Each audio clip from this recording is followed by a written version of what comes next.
तर सुखे बोंबील फ्राय करण्यासाठी ना आपण हे मस्त सुखे बोंबील तोडून घेतलेत, साफ करून घेतलेत.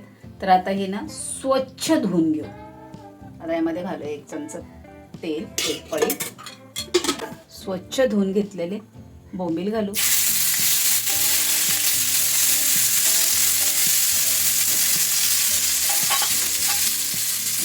आपण मस्त असं तेलामध्ये परतून घेऊ. खूप छान लागतात. मस्त कोंबडी लावायला ना छान लागतात. जर तुम्ही फिश खात असाल बोंबील मासे तर त्यांना नाही खूप आवडेल. नक्कीच करून बघा. तळलेले बोंबील असं कडक तळायचं. थोडं बारीक गॅस करून करायचं म्हणजे मस्त कडक होतं. मग असे हलकेसे ब्राऊन पण व्हायला लागले आणि हळूहळू कडकही होते. छान बोंबील लागतं तोंडी लावायला. बघा कसे मस्त असे ब्राऊन दिसतात, हलकेसे खूप छान लागतात. डाळ भाताबरोबर ना एकदम मस्त टेस्ट लागते. नक्कीच करून बघा अशी बोंबील. खूप मस्त अशी जेवणाला मज्जा येते खायला. बारीक गॅसवर केलं ना मस्त आपोआप कुरकुरीत होतं. करपवायचे नाही. म्हणजे असे थोडेसे कच्चे असतील तशा आतमध्ये घालायचे तेलामध्ये.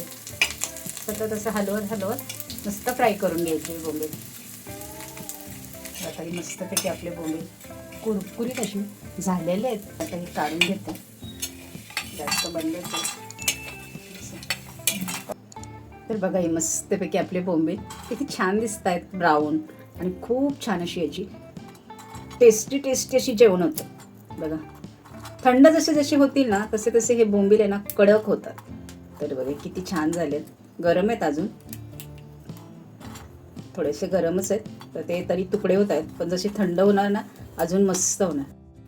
तर आता हे आपले कुरकुरीत झटकेपट सुखे बोंबील आणि शेवग्याच्या शेंगा, मुगाची डाळ आणि भात मस्तपैकी हा बेत आपला झालेला आहे आणि खाण्यासाठी तयार आहे. तर कसं वाटलं हे आजचा बेत मला कमेंटमध्ये नक्की सांगा.